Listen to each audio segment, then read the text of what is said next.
Welcome to Texas Border Watch, your eyes on the front line for all things immigration, border security, and local policy. I'm Jordan Elder. A few weeks ago, we told you about the concept of a smart wall that the federal government is rolling out. It's the regular physical wall that you see on the border, plus buoys, roads, lighting, cameras, sensors, all as kind of a unit all along the border. The rollout of that means that for potentially the first time ever, there could be a border wall built in Laredo.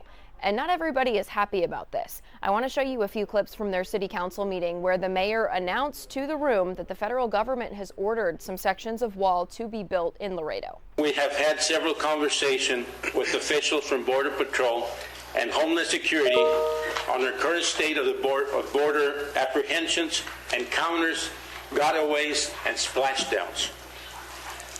Throughout the meetings, it had been mentioned that while apprehensions are at historic lows, the encounters which involve Mexican drones, gotaways, and high-speed chases continue to be a concern.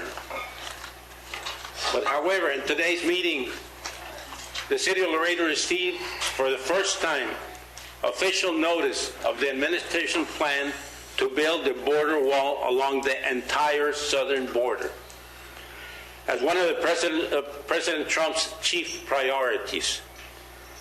This includes the area consisting of Laredo, Texas. But before I get into this update, I do want to reiterate that this announcement should not become a partisan issue. This issue impacts our local history, environment, and economy, and quality of life, thus impacting all Laredoans. Irrespective of what's being decided, this will change our community forever.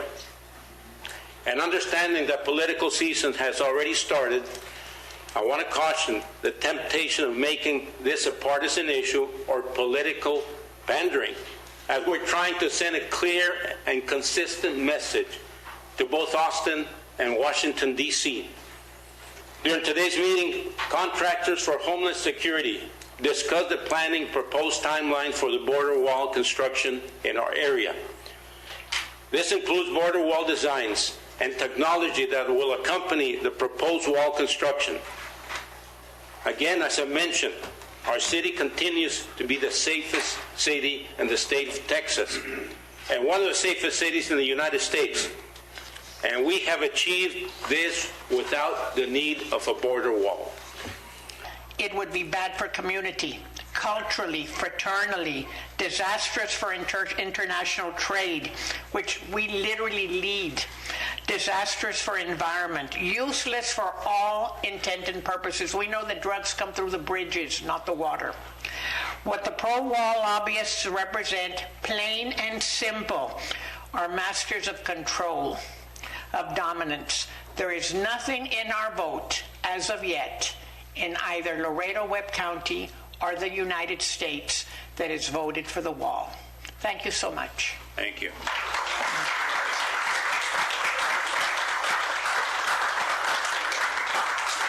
Laredo is the safest city in the state of Texas without a wall. The city needs to be recognized for that, and people need to realize this was achieved without a wall. And don't believe Border Patrol when they say they need a wall. In the last 30 years, the number of Border Patrol agents has tripled, while the crossings now are at historical lows across the entire southwest border. You don't need a wall. There's plenty of agents. Do not let them force that narrative on you. And apprehensions in the Laredo sector have always been the lowest numbers out of all the sectors along the southwest border. And this is without a wall.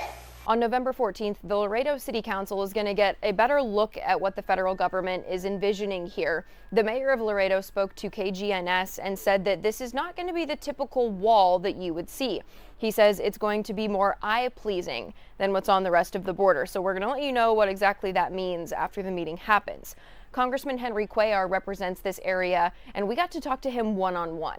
He says that some parts of the smart wall could be beneficial, but he is adamantly against any sort of border wall in Laredo. So here's a piece of our conversation with him.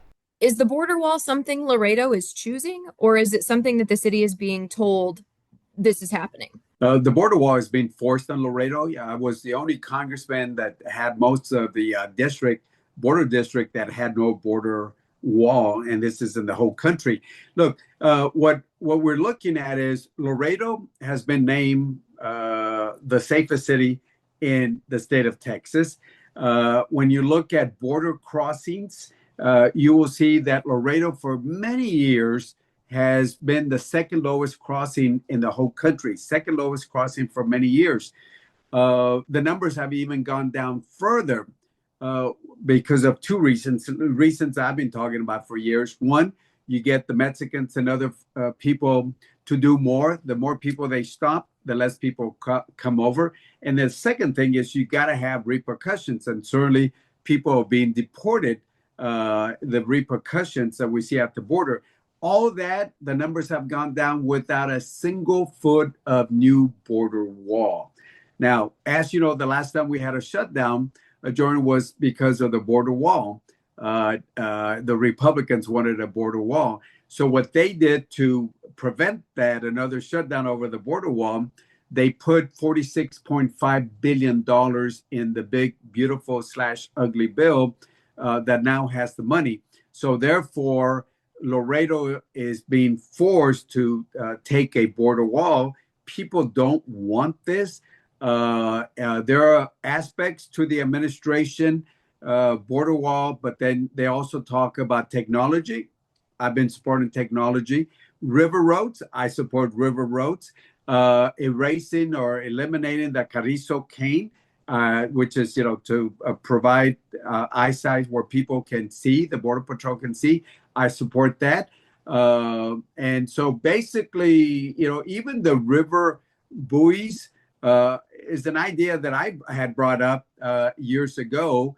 I think it's something we can look at it as long as the International Boundary Water Commission plays a role. So everything but a border wall, because the border wall is a 14th century solution to a 21st century problem. So you would be more open to buoys as opposed to a border wall for Laredo? Yes, back under the other Trump administration, Trump 1, I actually suggested that, but I wanted the International Boundary Water Commission to play a role so they can say, this is where you put it. Don't put it on the Mexican side, put it in the middle of the river.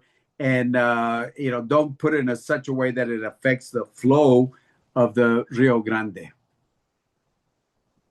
So the administration came out probably about a month ago at this point and said, we have this new idea for a smart wall, where it's a physical wall, it's lighting, it's surveillance, it's roads, it's buoys. Is that what would be coming to Laredo, or is it just the wall itself that would be coming? No, I think the whole thing will be coming in. The question is, where do they actually put the border wall? I mean, do you really need a border wall everywhere? And my answer is no. But with $46.5 billion, they probably will put some border wall in Webb County and Zapata, unless if they want the symbol put up. This is a action that will really have an impact for generations if you put a border wall here in Laredo. Why is the opposition at the point that it is? Like, why choose or be more okay with cameras, river roads, all of those things instead of the physical wall? What is the kind of the mentality for people in Laredo surrounding that? The border is actually the middle of the River Grande. And if you look at other places where they put border wall, it's not put in the middle of the river. It's not put in the riverbanks because they'll get washed off. They put it far inside.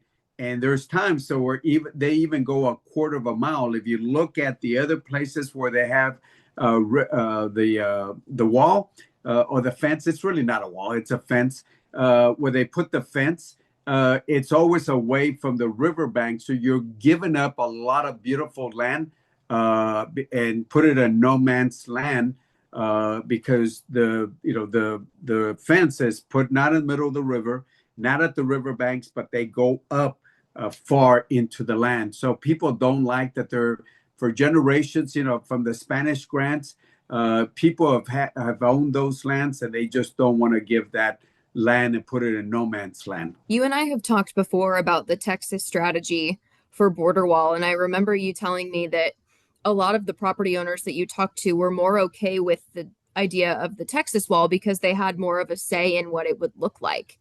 Do you think with this federal wall, they will have a say of what type of wall it will be and how it will look? Well, unfortunately, the federal government has always said, we'll take input, which is all, they just do it. It's just checking the box. They really don't take the input, and they do whatever they want to. One thing, a good thing about the state, first of all, they were leasing the property for a long time, so they don't condemn the property. That's good. The second thing is they look at alignment and the fencing.